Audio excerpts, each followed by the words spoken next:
Right. Good morning. So today I'd like to talk about the construction of superstring, and I'm not sure whether I have time to go into heterotic string, but I'll see. So last time we considered superparticle.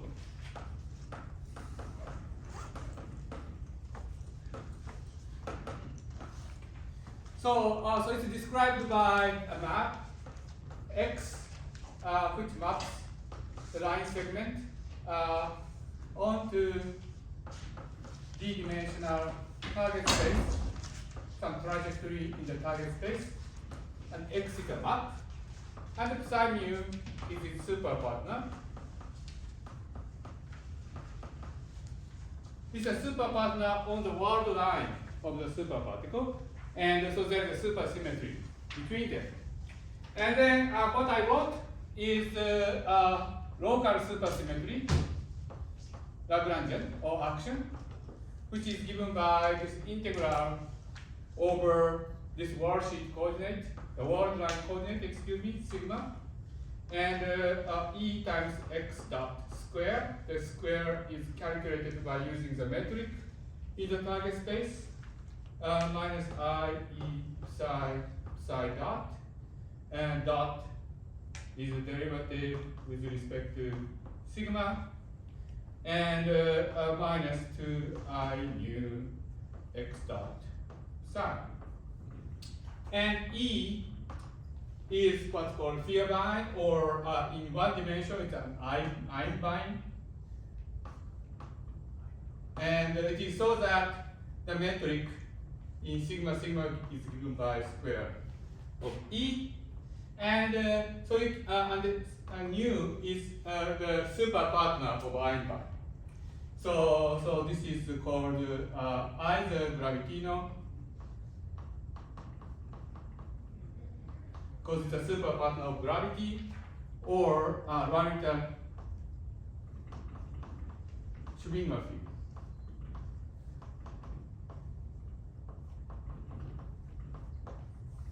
Okay, so X and psi are superpartner, and E and nu are superpartner, and then there is local supersymmetry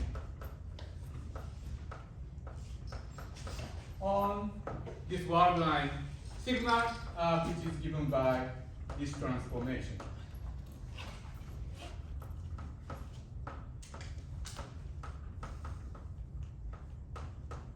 So these comes with mu.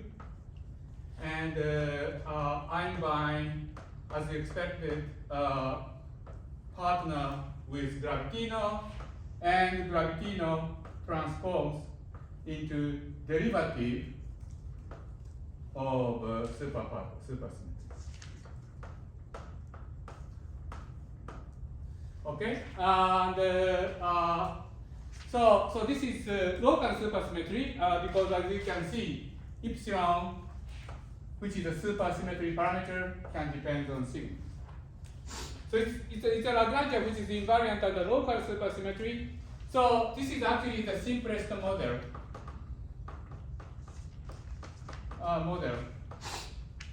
of supergravity.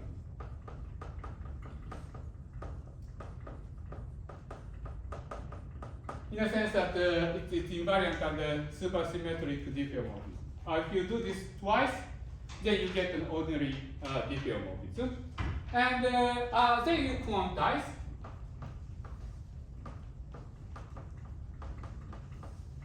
And if you quantize, you get some wave function psi, which is a function of x, but it's also a representation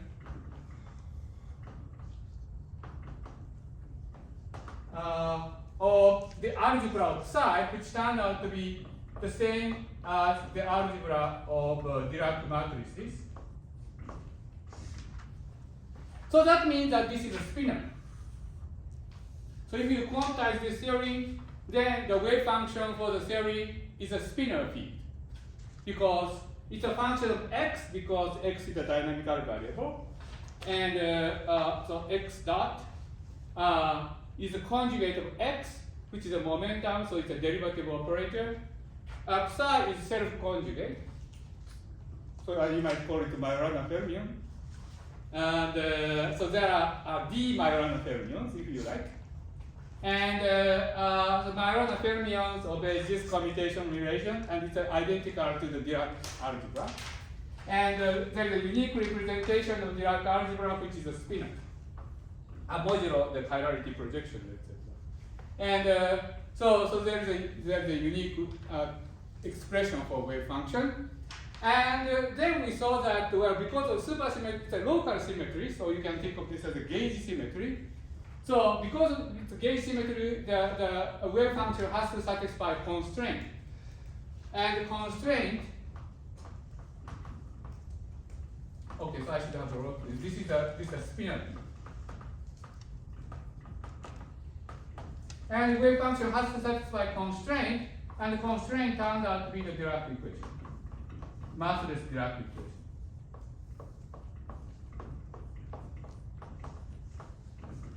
Okay, so that's what we did last time.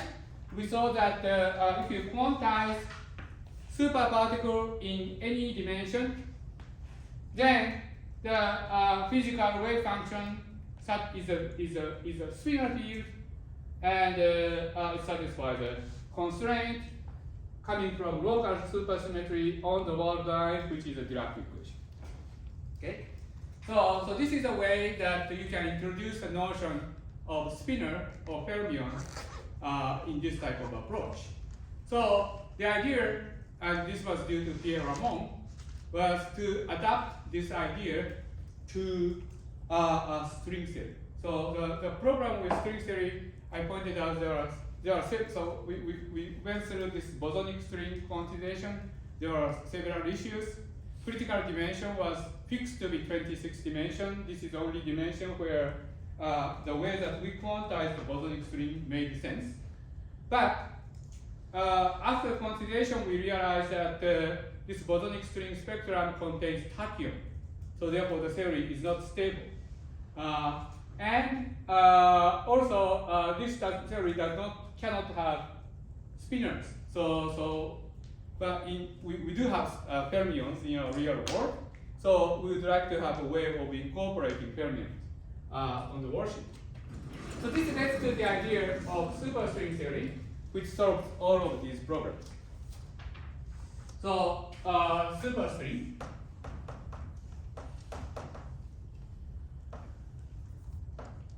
So there are several approaches to the worldsheet dynamics of superstring theory. The one that I'm going to adopt today is called NSR approach, which has supersymmetry. So this has local supersymmetry on the worldsheet.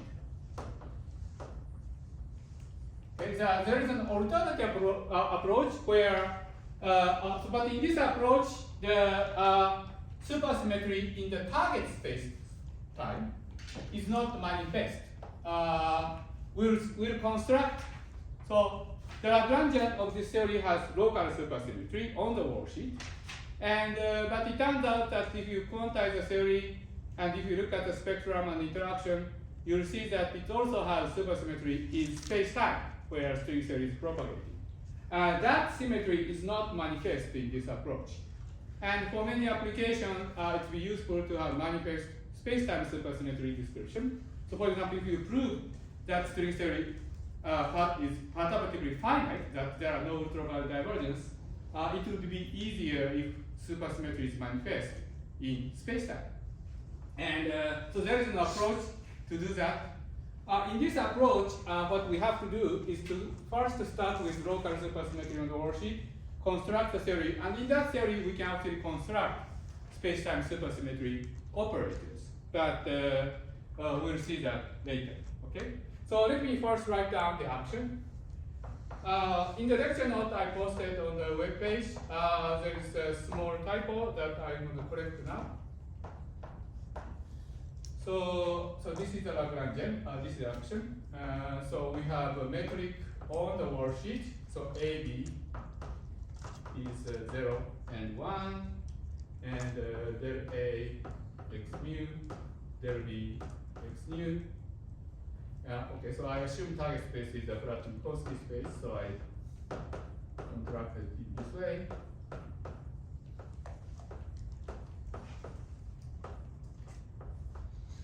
Okay, and psi bar mu is psi mu gamma 0. Okay, so psi's are Majorana fermions. And then we have chi A bar, lambda B, lambda A, psi mu, del B, gamma mu. In the note, actually, this factor was missing. So if you get confused, this is a typo. And excuse me. So okay, so this is a Lagrangian, and so let me explain the notation.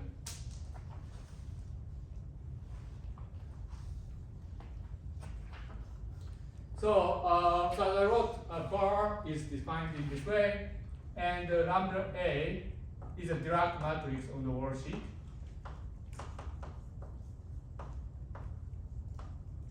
A and B are one dimension, and so G is a word volume metric, worksheet metric.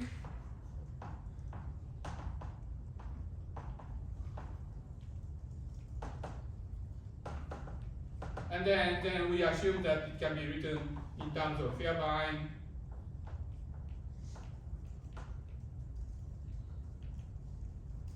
Okay, so these are like, so you might say this is a Zweibein, right? There are two, the A and B both, there are two numbers, for A is 0 and 1, so you might call it as a Zweibein. And then chi A is a gravity. In retrospect, I should have used nu, but or Rarita-Schwinger nu.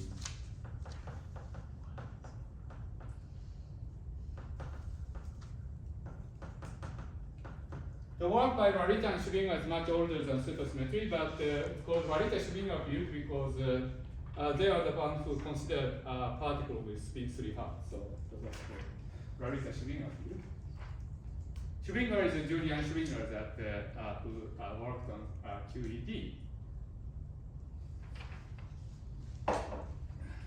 Okay, and so this theory has local supersymmetry. So let me exhibit the local supersymmetry.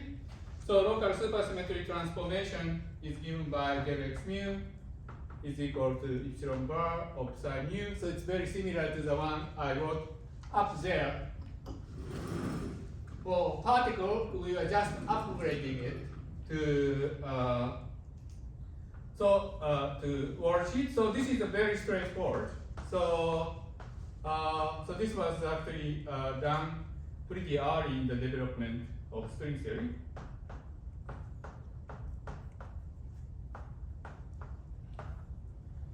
And so this is a transformation for x and mu, and these are super partner to each other.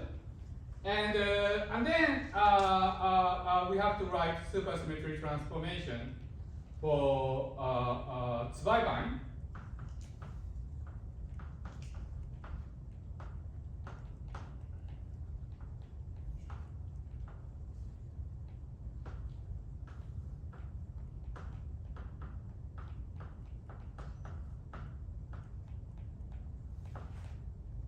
Oops, sorry.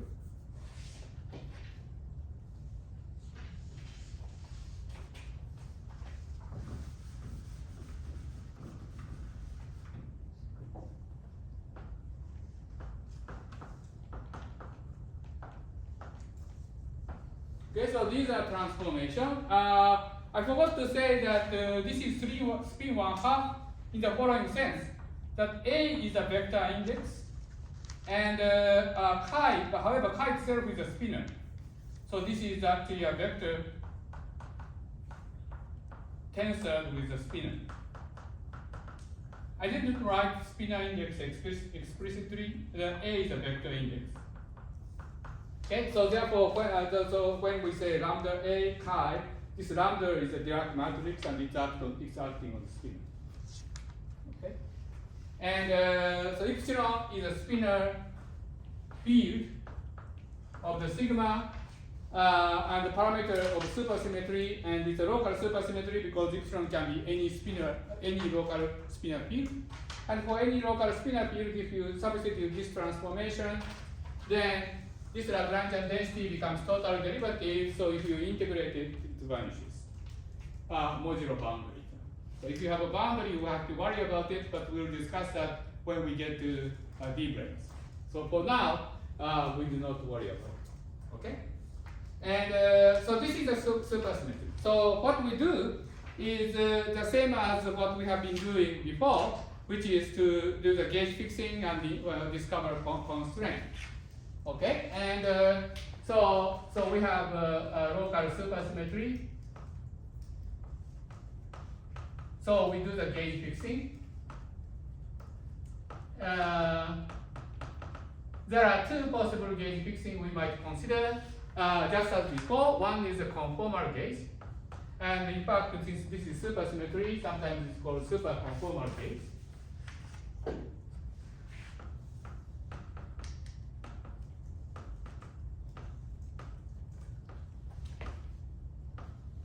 Which is to say that GAB is diagonal modulo some scale factor over scaling factor times diagonal 4, and we write the Rarita-Schwinger field to be equal to 0. So this is a superconformal gauge, and it's easy to see that this actually fixes the local supersymmetry transformation, because if you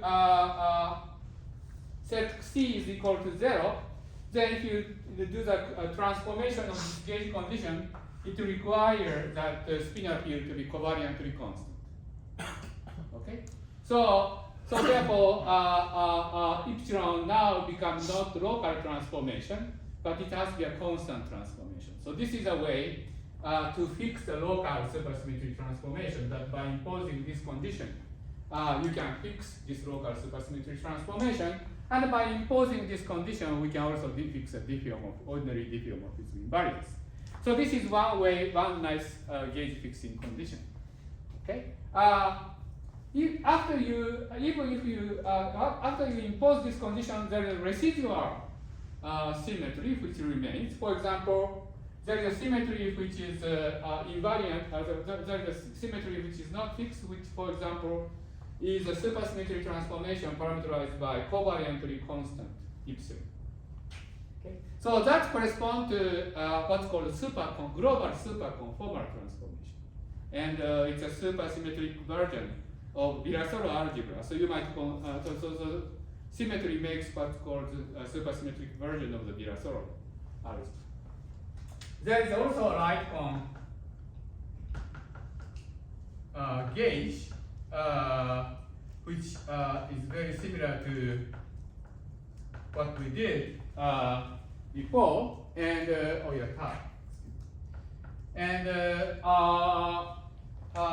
so this is similar. This is the sort of supersymmetric version, superstring version of what we did before, and this actually totally fixed the gauge symmetry without any residual gauge symmetry.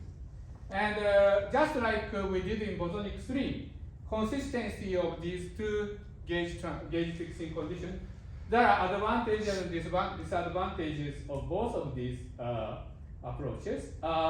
If you use superconformal gauge, there is a residual gauge symmetry, so we need to impose physical state condition and solve it. So that's additional step. If you use the Lightcon gauge, the gauge symmetry is totally fixed, so we don't. So every state you obtain by working in Lightcon gauge are physical state.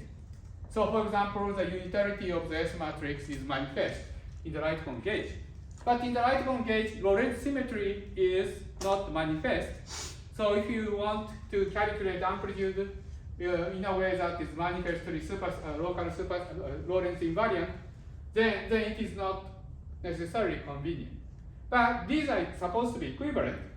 So therefore one can check the consistency of gauge fixing to these two gauge fixing conditions. And just like before, it will lead to, say, for example, critical dimension of string theory. So previously in the bosonic string, the consistency of conformal gauge fixing and right cone gauge fixing led to critical dimension 26.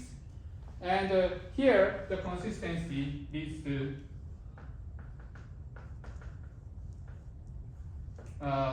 critical dimension to be 10. Okay. So the calculation is essentially the same, actually. And so in the right cone gauge, in the super conformal gauge,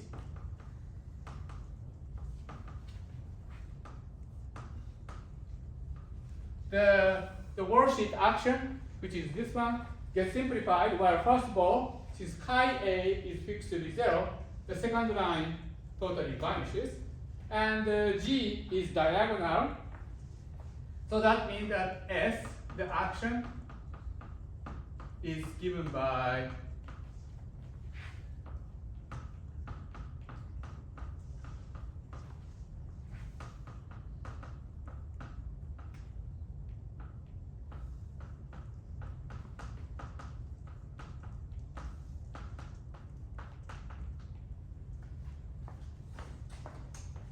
I run out of space, so try again. I should have started over here.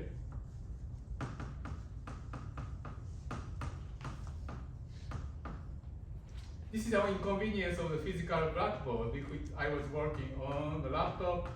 Yeah, I would have just cut and pasted.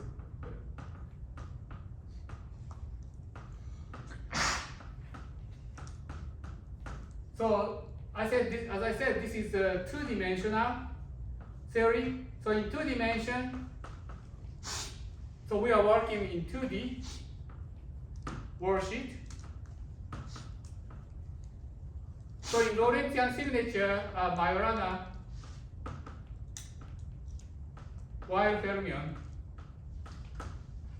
is possible. So for example, psi L and psi R are Majorana Weyl fermions. So these are Hermitian, when you quantize it, you quantize them so that psi's are Hermitian operators. And moreover, chi left and chi right are eigenstate of the Weyl projection, which is gamma 0 times gamma 1. And I'm saying in two dimensions we are using lambda for Dirac matrix. So anyway, these are chiral fermions, but at the same time, so therefore it's in the Weyl basis.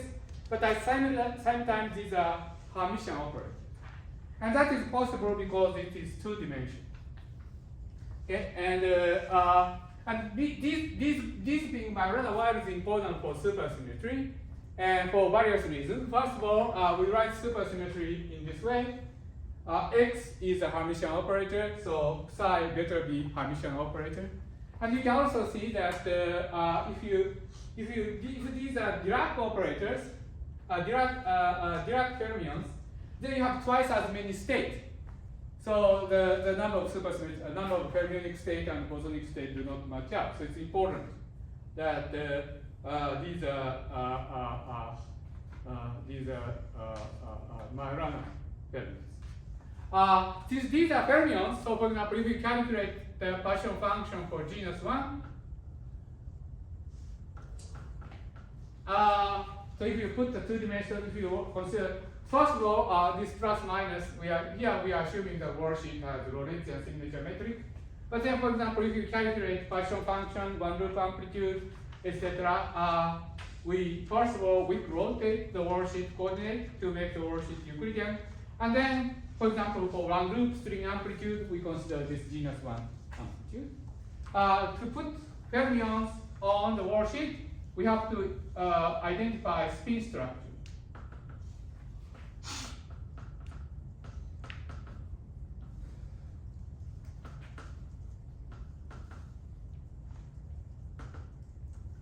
Okay, so you have, when you go, so we discussed spin structure of fermions before. when fermion spinors goes around and come back, you have a choice of boundary condition.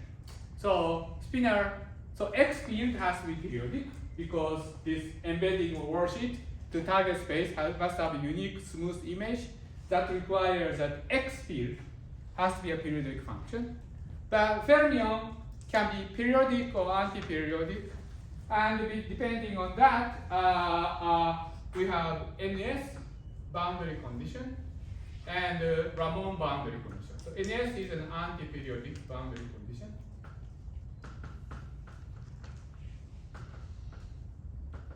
And Ramon is a periodic boundary condition.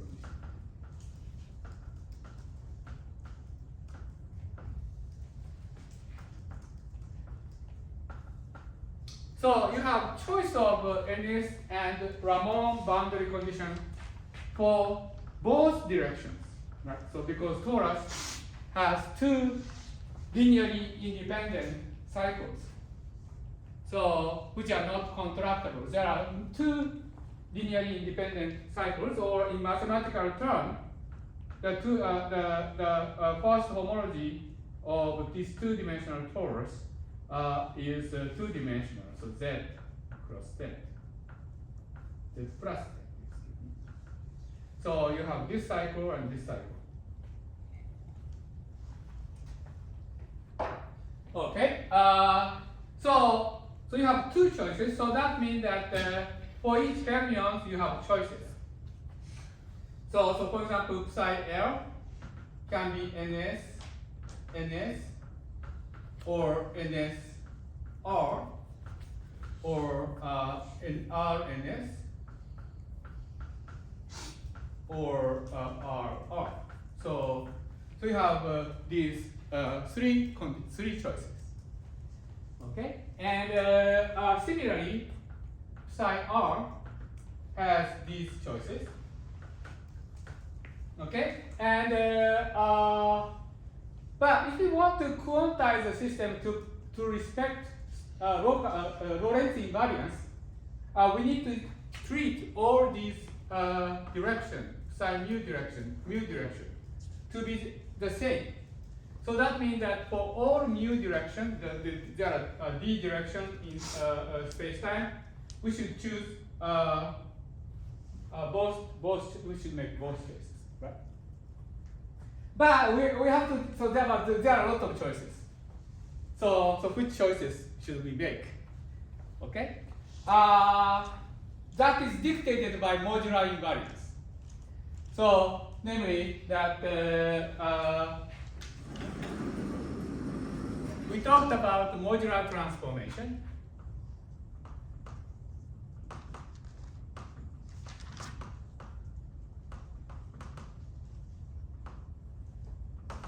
So tau goes to A tau plus B, C tau plus D. And under this transformation, if A, B, C, D matrix is in SL2Z, then this is a part of conformal transformation. So if you are considering conformal field theory, it's better be that fraction function be invariant under this transformation. And this transformation is generated by the two transformations, S transformation which sends tau goes to -1 over tau, and T transformation which sends tau to tau plus 1. And so we just need to check whether theory is invariant under this transformation. And it's easy to see that under S transformation, so let me draw a diagram. So if you have one fermion and if you have NS and NS boundary condition, under S transformation, this transforms into NS, excuse me. Under S transformation, so S transformation exchanges the two cycle. So S transformation maps NS into NS. But if you do this transformation, then what happens? is that if you periodically identify the sides of parallelogram, under this transformation, parallelogram becomes like that. We have now, these are the edges of the parallelogram. So in particular, this edge becomes linear combination. Previously, this was NS, say for example, and this is NS. But now, this is a combination of antiperiodic boundary condition, so this becomes Ramon. So under T transformation, this becomes R, NS. And then under S transformation, this becomes NS, R. Okay, so I hope this is correct. Yeah, right. And yeah, I think this is correct. And right. And then if you do T, it goes back. Right. Yeah. Okay. So if you do T, it goes that, and so okay. So that's good. Okay. So this is so therefore these mix with each other, and Ramon is invariant. Okay, so that means that supersymmetry requires that we sum over these things. Okay, and and then this has to be done for the left moving fermions and also for the right moving fermions. Okay. In fact, let me make a little bit of a detour and discuss two-dimensional Ising model, because this is an illustrative example. So two-dimensional Ising model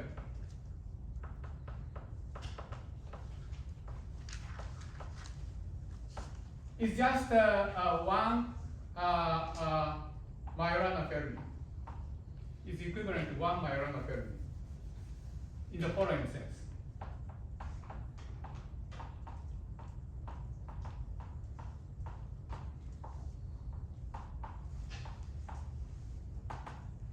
Okay,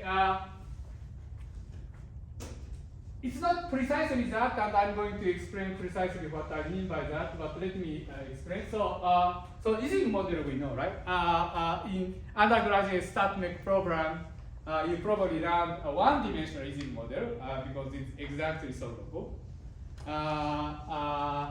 And Onsagar solved the two-dimensional Ising model.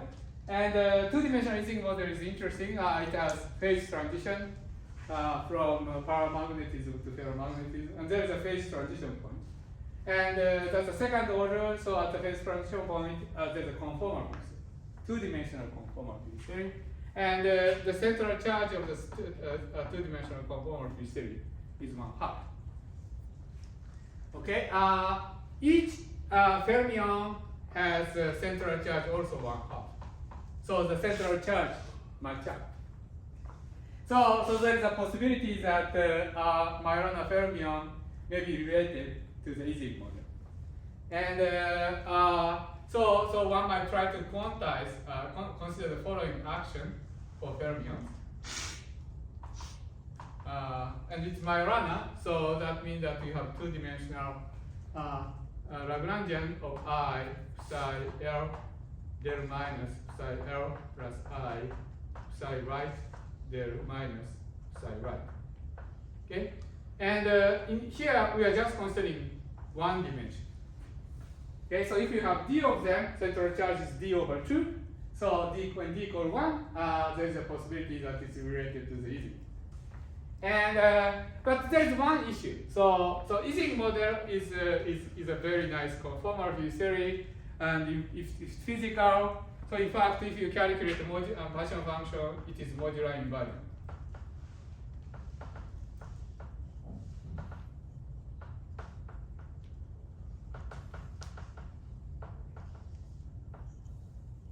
So you can calculate using modular Paschen function.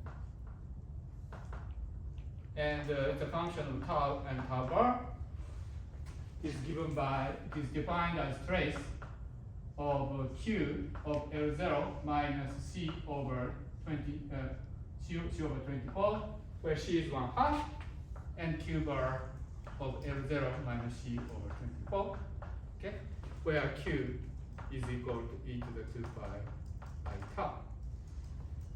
Okay, so this partial function is modular invariant. However, if you calculate partial function of fermion, then it's not modular invariant because you have to specify the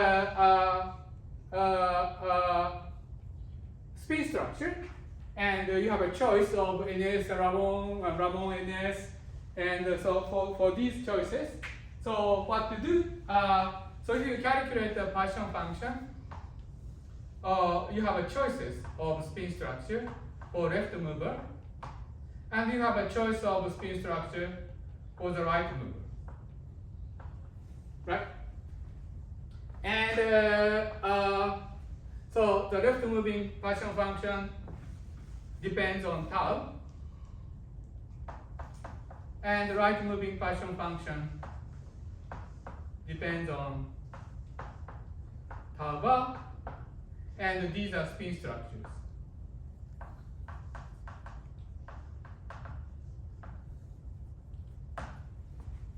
Okay, what to do? Well, okay, in fact, one way to restore the modular invariance is basically sum over orbit of modular transformation. So as I wrote over here, the modular transformation is so that R ns exchanges to ns R, which is invariant under T, and it exchanges to ns, which is invariant under S and T. So therefore, if you sum this orbit, then the partial function will be invariant. And Ramon is itself is invariant. But in fact, in this partial function for Ramon sector is actually 0. So it doesn't matter how to deal with this. So one possible way to make it modular invariant is basically sum them. And so left mover and right mover. So let me to simplify the notation. The proposed partial function can be the spin structure is summed over ns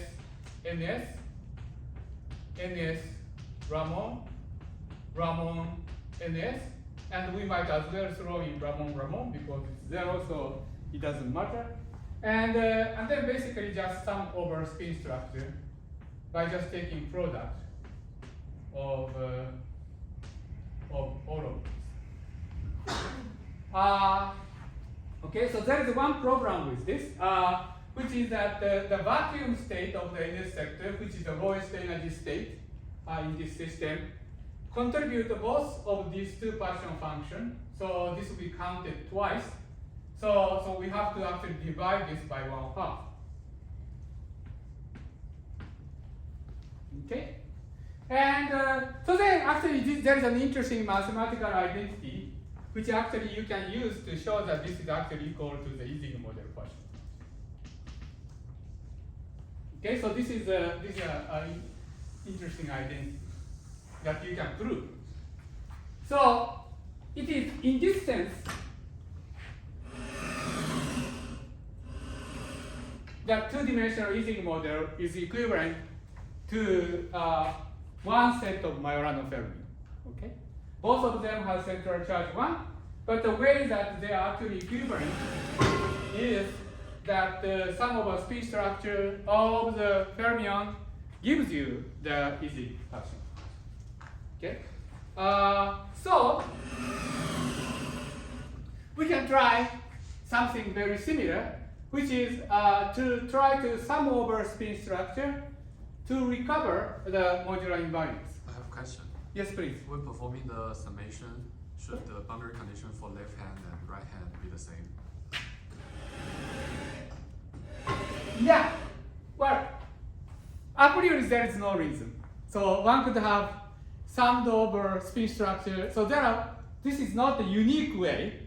So to make so modular invariance alone does not totally fix the way to make this partition function invariant. So there are other ways to make modular. So for example, you can sum left and right independently, for example, right? You can sum left and right independently. But then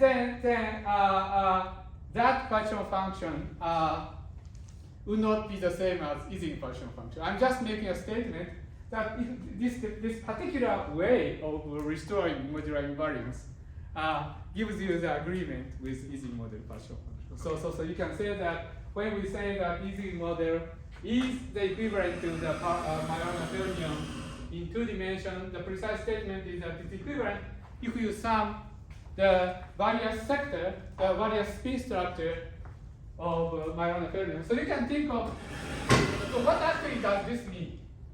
Yeah, so let me say a little bit more about this because this is the instructive example.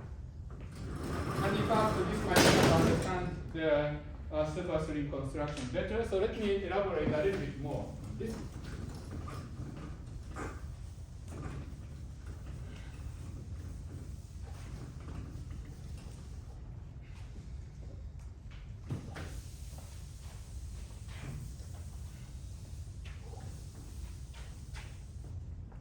Okay.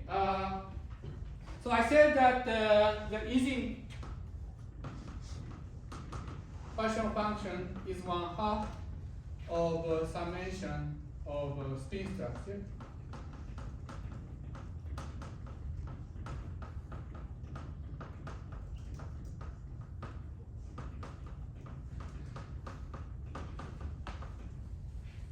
Okay, and that.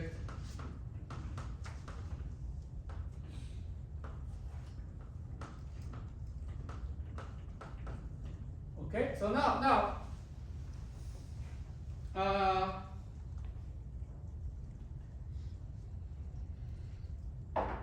okay, so what does this 1/2 mean? Okay, so let me remind you that if you want to calculate NS partition function as a function of tau, what am I supposed to do? Oh, thank you very much. Please go on. Yeah. Yeah, it's possible that it's not totally horizontal. Thank you. Yeah. So what does this mean? So this partition function is anti-periodic in this direction and also anti-periodic in this direction. Okay? So this can be written as a trace of Hilbert space of NS sector, which is that when you quantize fermion, you have a choice that when you expand fermion wave function, you have a choice of choosing R to be integer or integer plus 1/2. And if you choose R to be integer, you are in Ramond sector, and if you have this mode function to be half integer, integer plus 1/2, you are in NS sector.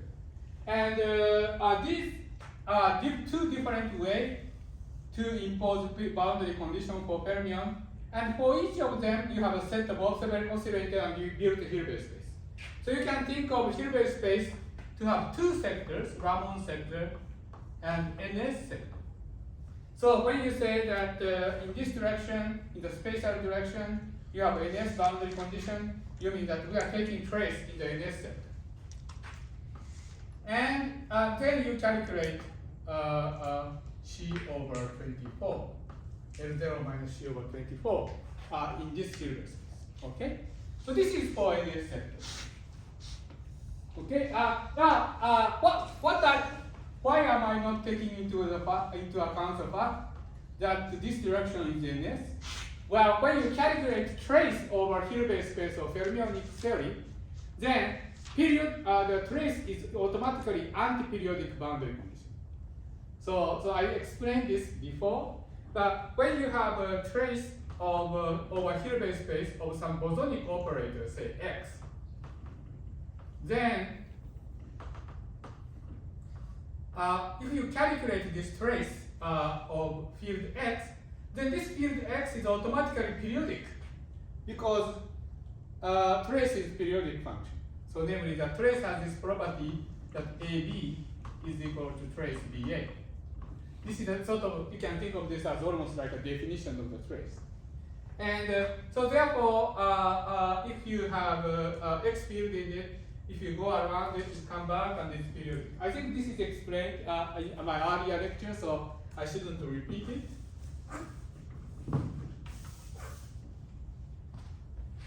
But for fermion, it works in opposite way, that if you don't do anything, then it's actually anti-periodic.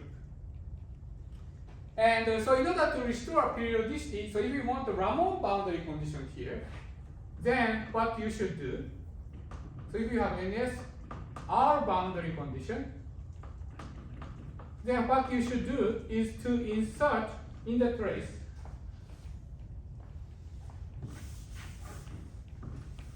so this is NS boundary condition. So if you want the Ramon boundary condition, then what you should do is insert fermion number operator for the left movement, and then do this. Okay, so this is the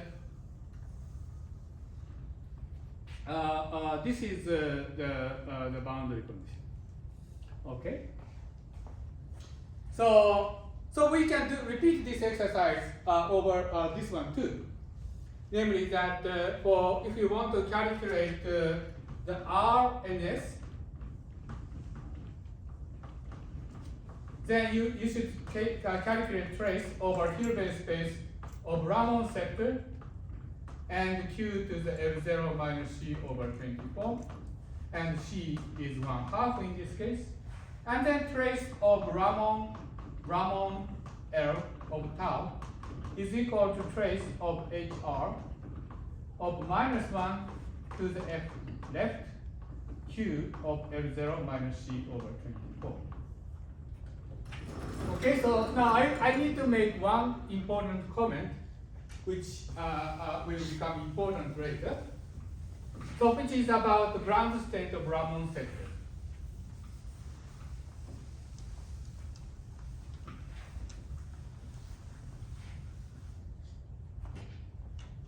Okay, so I said that in Ramon sector, the Hilbert space for Ramon sector, the fermion field psi left of Z is expanded in this way that R is an integer of psi R e to the minus I R Z. Okay, so this is an expansion of fermions, and this satisfies the commutation relation, namely that psi R psi S is equal to delta RS, or delta R plus S. Okay, and psi's are Majorana operators, so these are Hermitian operators. So what it in particular means is that psi zero commutator is 1, namely that psi 0 squared is equal to 1. Okay, so what it means is that the ground state degenerate. So Hilbert space of Ramon sector consists of plus minus and then psi minus 1 plus minus etc. And then basically the Hilbert space is given by creation operator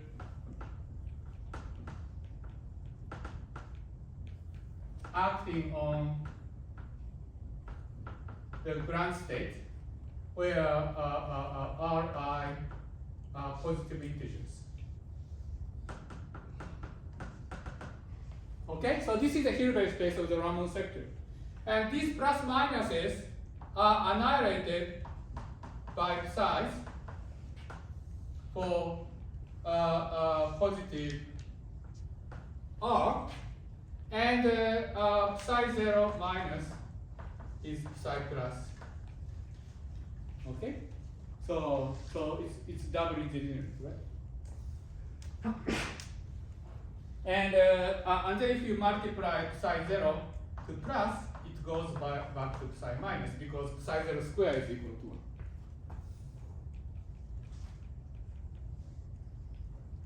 So when we define fermion number operator in the Raman sector, it's natural to define it so that it is actually psi 0 times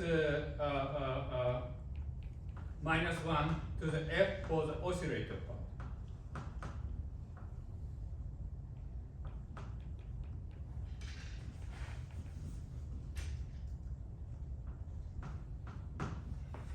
Namely, that the fermion number is to count the number of fermionic excitations, and so first of all, you have to count the number of fermions over here, but you also have natural to associate this one to have odd even fermion number and this to have odd fermion number because they are related to each other by acting one fermion operator. And that can be taken into account by multiplying psi 0, including psi 0 to the fermion number operator. So it's natural to define this to be the left-moving fermion number operator.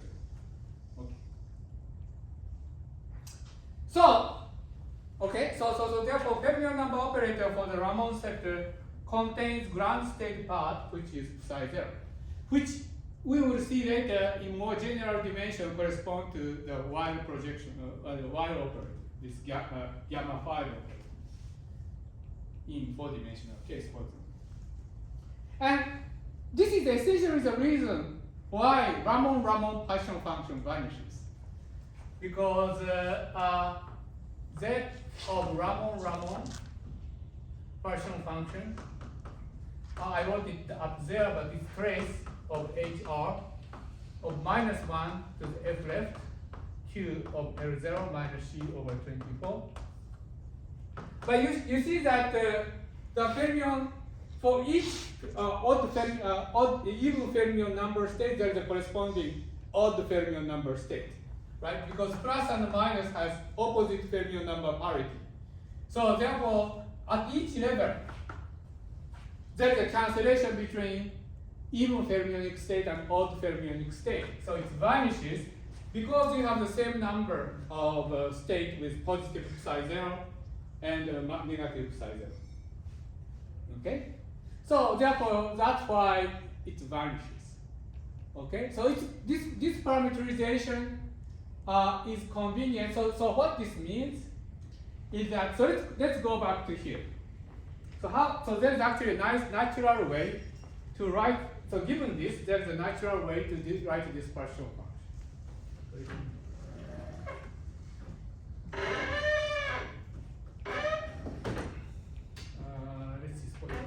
Yeah, maybe this is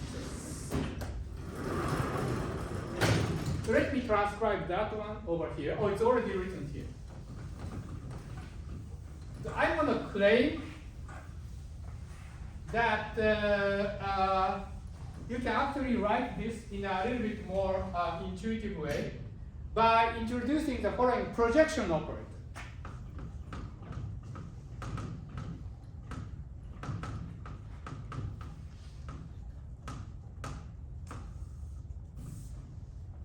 So projection operator is the following type.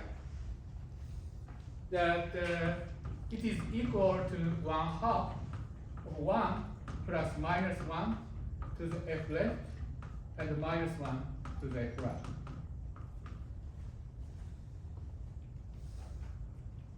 Okay. So why is the projection operator? Well, projection operator has to satisfy the rule that P square is equal to P, right? And but you can check that this is the case because square of this is 1.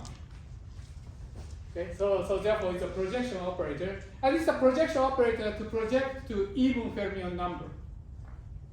Project to minus 1 to the F left, total fermion number. Project to the state where total fermion number is equal to 1. Okay, so if you use this projection operator, you can write this as trace of Hilbert space of NS sector, tensor NS sector for the Ramon for the right mover of projection operator of the Q to the L0 minus C over 24, Q bar to the L0 minus C over 24, plus trace of a Ramon Hilbert space for both left mover and right mover of projection operator Q to the L0 minus C over 24, Q bar to the L0 bar minus C over 24. And this turned out to be the same as the Poisson function of easy. And now this looks more reasonable because basically we learned that there are two kinds of Hilbert space, that all the fermions, both left mover and right movers, have either periodic or antiperiodic boundary condition. And we project the Hilbert space to be a sector where there are even number of fermions. And it's natural because Ising model didn't have fermion to begin with. And so it is actually a very natural thing to do. For example, Ising model has three types of primary field. So Ising model has three conformal primary fields.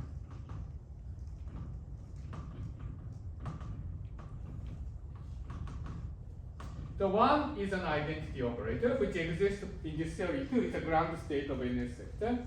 And then there is an energy operator, which actually is equal to bilinear of left-moving fermion and right-moving fermion.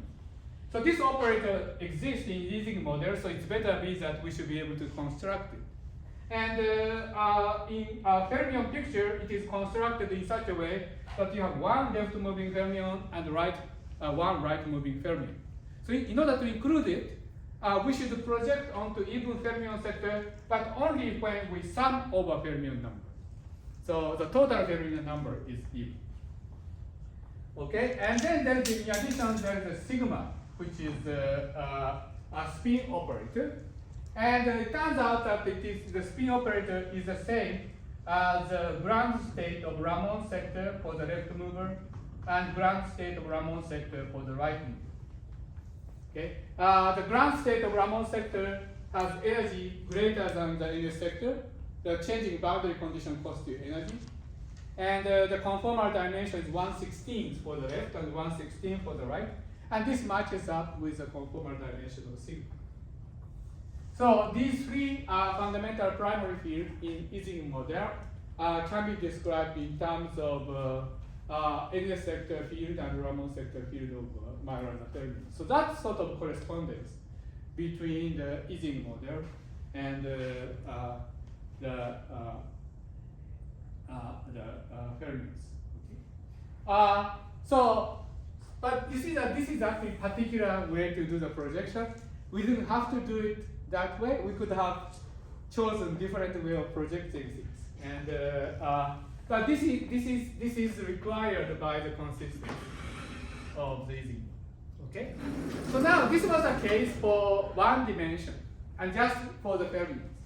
But we are working on supersymmetry, superstring theory, where you have D Majorana wide fermion for left mover and right mover, and for X. And then we need to find a way to make it a modular invariant superstring.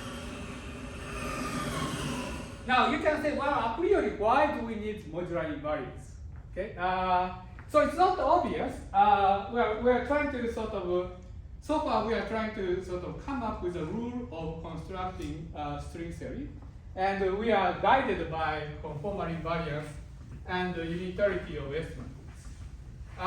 If we study it more closely, and I'm not sure whether we will have time to do that, but if we study S matrix calculation carefully and look at the one loop superstring amplitude, then we will see that in fact the modular invariance of one loop amplitude is essential for consistency of one loop S matrix, such as unitarity and cancellation of various anomalies.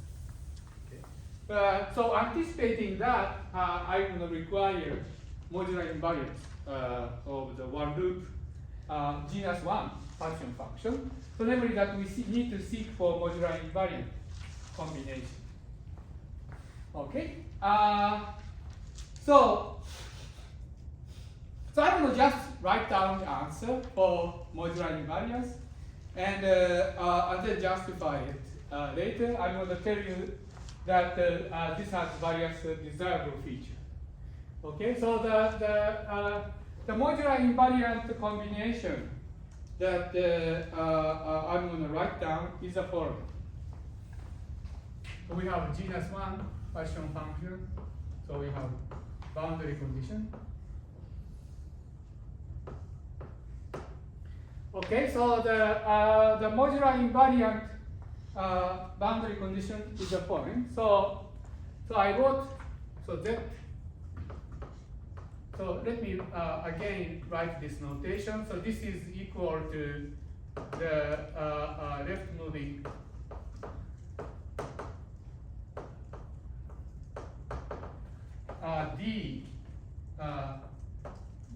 dimensional theory with x mu and psi left mu. Mu is equal to 0 to d minus 1. Okay? And then this dot dot can be ns, ns, ns, or ns, or. So you have these choices. Okay, and so I propose that the total left moving partition function to be equal to sum of this. So namely that this should be equal to, let me make sure that the signs are correct.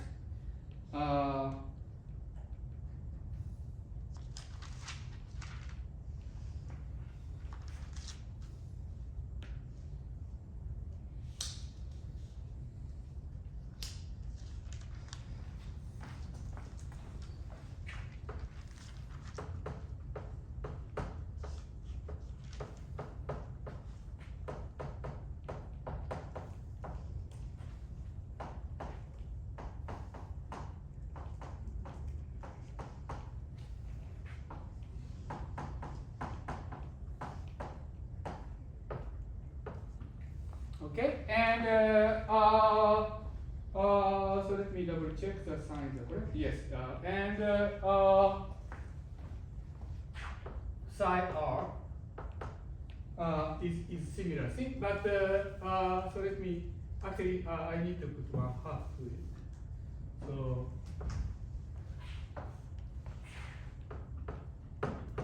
this is ZL.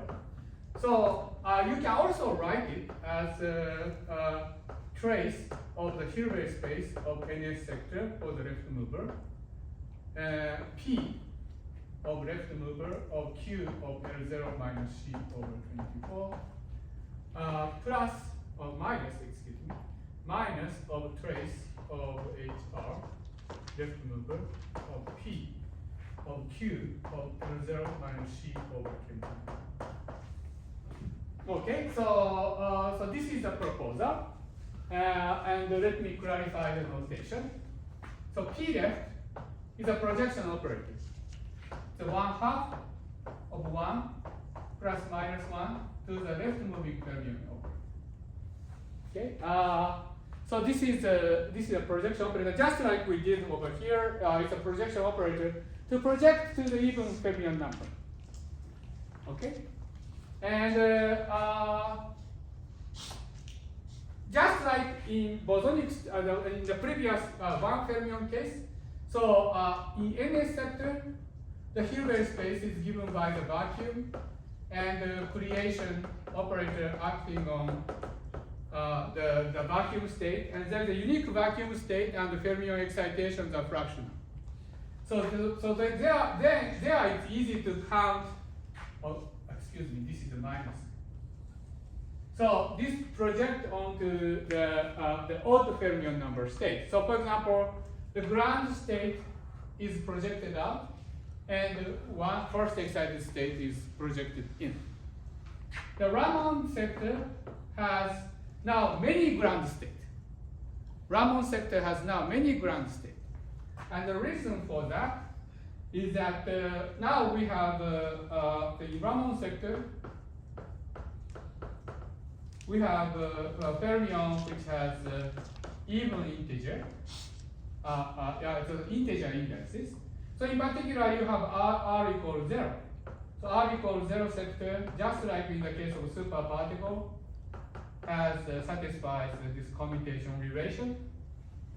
So again, this is the zero mode of Raman fermion is a Dirac matrix.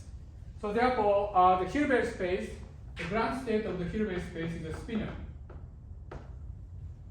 Okay, ground state of the Hilbert space of Raman sector is a spinor, and then you act creation operator.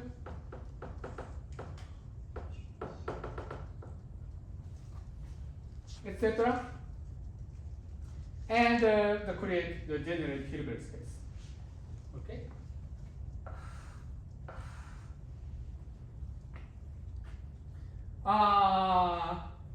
Right.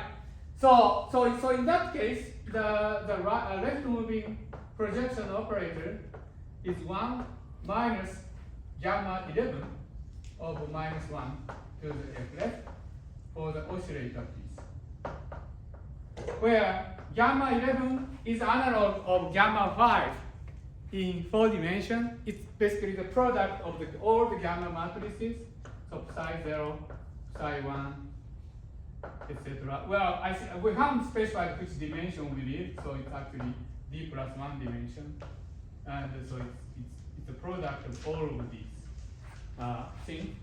And depending on dimensions, we have to multiply some factor of I or minus 1 I or etc. It depends on the dimension. I'm assuming that dimension is even, and so that we can But anyway, so we have this operator. Okay.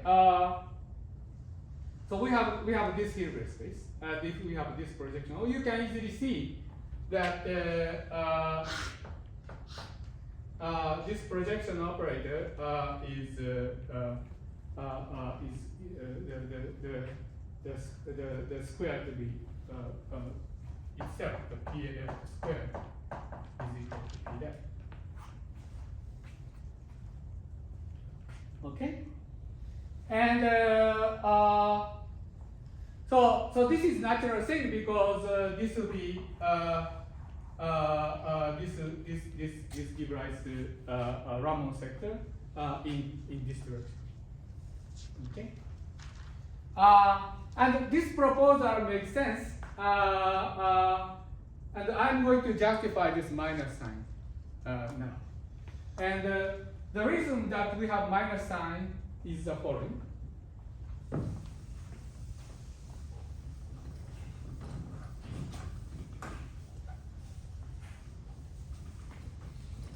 First of all, the way that the reason that we are doing this summation is motivated by the fact that we want to find the partial function that is modular invariant. So NS sector transforms by H transformation into itself, but in T transformation it transforms into NSR, and NSR transforms into RNS. So we have so therefore we have to have all of these three. This can be by itself, but it vanishes, so its weight can be arbitrary, but it's natural to actually make this to be 1 for reasons that will become clear. Okay? So basically, it's motivated by the requirements that we sum over orbit. And the sign, I'm going to justify that. Okay, so this is slightly different from the way that we constructed modular invariant partial function for one fermion to make it equivalent to Ising module. This is so you asked, one of you asked, well, why we make this particular way of summing over the partial function, right? Here it's summed over in different ways. So we first combine left and right, and we chose the spin structure of the left mover and right mover to be the same, and sum of the spin structure. That was how we did it in Ising model. But here we are doing it in different ways. We first sum over spin structure for left moving sector by itself, and we're going to do the same thing for right moving sector. And then basically we declare that the total Partial function is equal to the product of the left mover and right mover.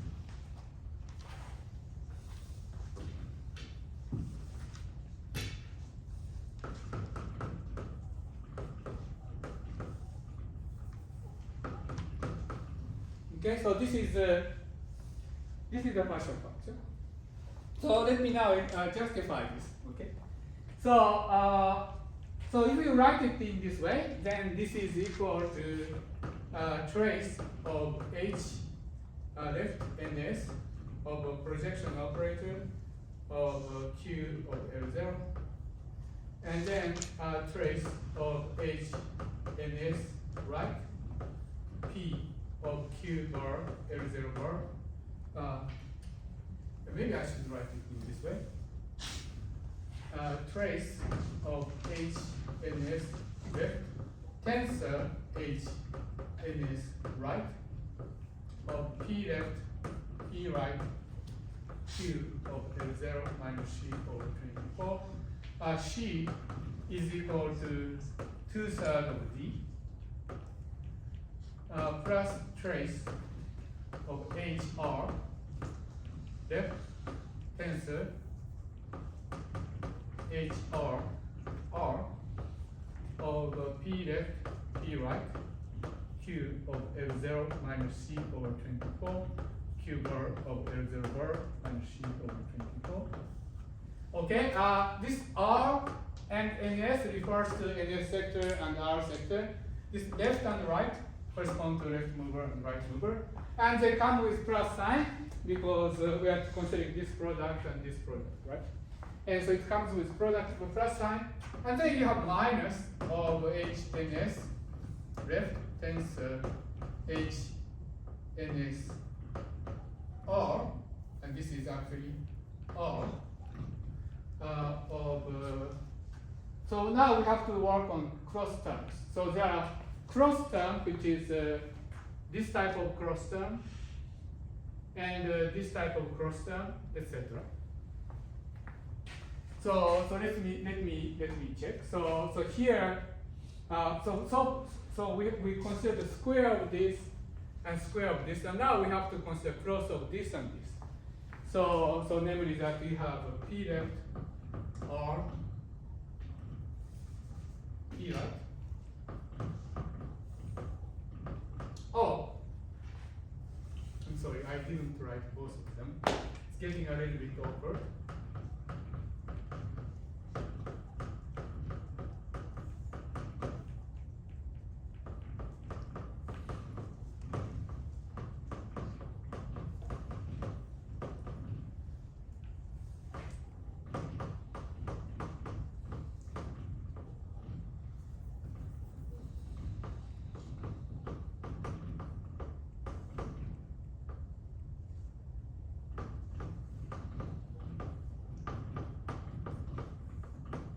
There must be a better way of writing it, but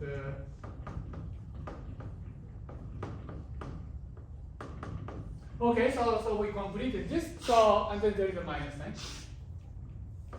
So basically what this is saying that there are four sectors, ns times ns, and Ramon,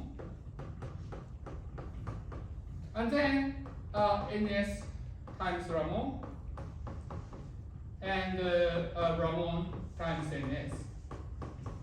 And these are left movers, and these are right movers.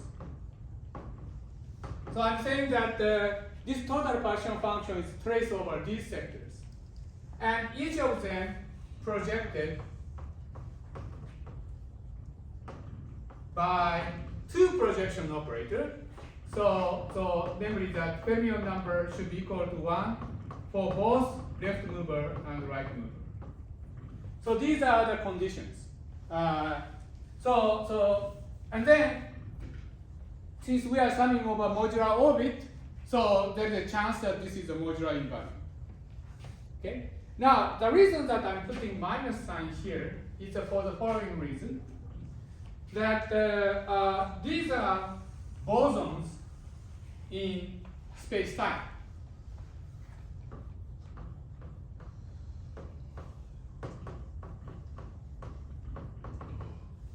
Namely, because the ground state of an sector is scalar, it's a vacuum, it's a single state, where it turns out that it's projected out by this boundary condition because the ground state of any sector is fermion number even.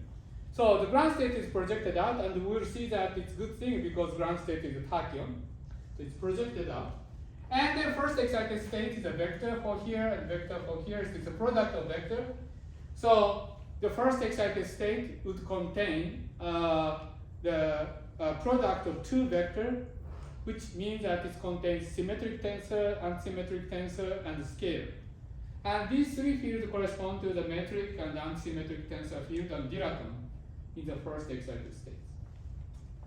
The ground state of Raman sector is a spinor field. Ground state of the fermions are spinor field. And so for example here, the ground state of any sector is a scalar, but that's projected out. And the first excited state of any sector is a vector. And the ground state of Raman sector is spinor, but this condition projects a spinor to one chiral state. So you have a chiral state for the Raman sector and a vector over here. So it's a product is a spin 3/2 field. So the ground state of this sector after projecting out is a spin 3/2 field, and that's the same as Rarita-Schwinger field, the gravitine. So these are fermions.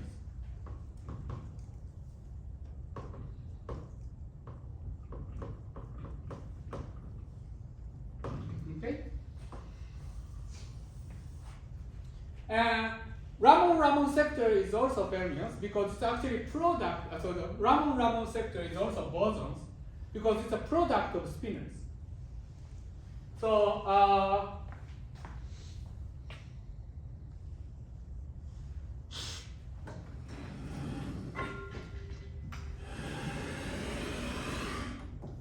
this is actually an interesting story. So the space of bilinear, so if you have spinor field, and if you take tensor product of spinor field, the space is the same as that of unsymmetric tensor field in the following way. So suppose you have, say, let's see, suppose you have a spinor in d dimension. Okay. For simplicity, let's call this d to be even. Okay. We can do this odd dimension, but let's for simplicity choose this d to be even. So then the natural representation of nu is 2 to the n dimensional representation. Right. For example, in 4 dimension, Dirac spinor has 4 independent components. In 2 dimension, Dirac spinor has 2 independent components. So in 2n dimension, nu has 2n dimensional component. Okay, and so now we can consider tensor product of 2 spinors.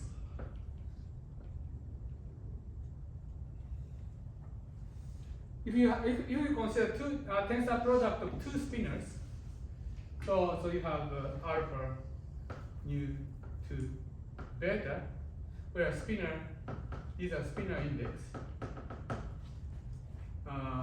to n. Then it turns out that this is equivalent to the space of unsymmetric tensor, where m goes from 0, 1, all the way to d, where these are totally unsymmetric. So therefore, namely that if you exchange any 2 indices, it vanishes. So mu1, mu2, mu n is equal to minus of omega of mu2, mu1, etc. So namely that these are totally unsymmetric.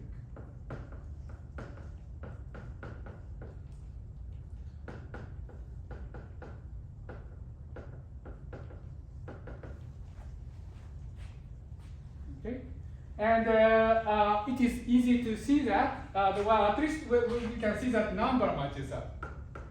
We can see that the number matches up because how many omega we have? Well, when m is 0, there is only 1. If you have omega is 1, you have d choices. And if there are 2, it's basically d choose 2, right? Because you choose the first index and the second index has to be different. So you have this and then you have this, but then it's a binomial. So basically this should be equal to 1 plus 1 to the d, which is 2 to the 2n. But 2 to the 2n is 2 to the n times 2 to the n. But this is a number of nu1, and this is a number of nu2, right? So therefore, the number of linearly independent component of fermion bilinear is the same as actually spinor antisymmetric combination.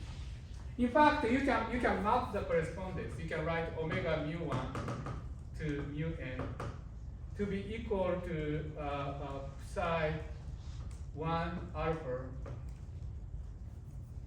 and gamma mu1 to gamma mu m antisymmetrized and then alpha beta of nu2 beta. So you can actually map the fermion bilinear into antisymmetric tensor field. Okay, and so I'll discuss this more detail next lecture because I just ran out of time. But you can also refine this by projecting these fermions to Weyl basis. So if you make chiral fermions, so if you make mu and nu to be chiral, then it imposes some self-duality condition for omega. And that gives you some interesting property of omega. But anyway, so Ramon sector can be regarded as space of unsymmetric tensors. So these are bosons. So that's why we have this minus. Okay, so we just ran out of time, so I'm going to stop here. But what I would like to do is to study this spectrum more carefully, and then show that actually in critical dimension of d equal 10, actually this value. So namely that sum of bosonic sector is the same as sum of fermionic sector with opposite sign, and so they cancel. And this is actually a non-trivial identity for the partition function, and so we'll discuss that at the next lecture. And hopefully, in the next lecture, we're going to go to the heterotic string construction. So, by the way, as I announced, we'll be using the last 2 lectures for your own project presentation, and I have put out sign-up sheet. I haven't given you the deadline yet to sign up, but so if you go to the Canvas webpage, you can see the link to the sign-up sheet. But I think we should have some deadline for sign up, maybe before the last lecture next week, so that we have time to set because depending on how many groups sign up, we have to specify how long each presentation can be. And this is a requirement. So if you want the grade, if you want credit for this course, either letter grade or pass fail, you need to do this. So please sign up. Okay? Let me know if you have any questions. Thank you.